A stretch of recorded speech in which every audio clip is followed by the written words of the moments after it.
एगो बरतिया पर गइल पाछे ए सखी राते गइल रही सादा पनाचे एगो बरतिया पर गइल पाछे ढेला चलाई सखी देले बुताई ढेला चलाई सखी देले बुताई लाइट दे पर रे अन्हार को के मरल सहे पर रे भइल बानी दिल्ली में रे पर रे अन्हार को के मरल सहे पर रे भइल बानी दिल्ली में रे पर रे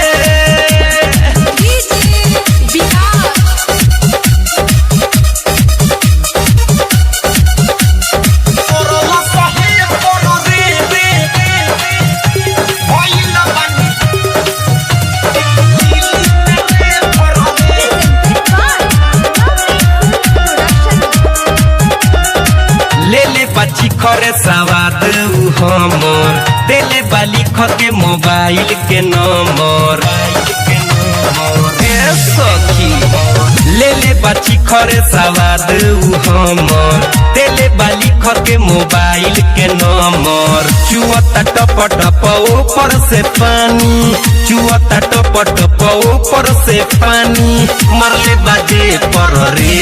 अन्हारे कके मरल सहे पर रे भइल बानी दिल्ली में रे पर रे अन्हारे कके मरल सहे पर रे भइल बानी दिल्ली में रे पर रे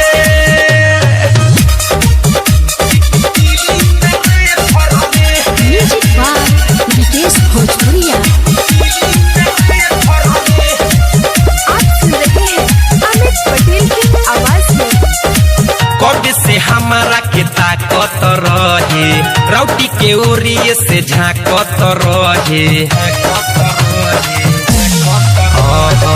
कब से हमारा के ताकत रहे रौटी के ओरिए से झाकत रहे मरले बा छोट काम करे न हो रत कथी बताई सखी उठता दरद के पर रे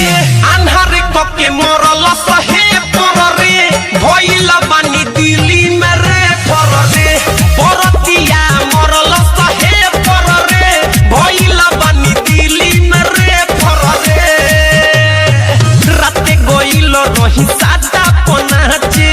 एगो बरतिया पर गइल पाछे ढेला चलाई सखी देले बुताई ढेला चलाई सखी देले बुताई लाइट दे पर रे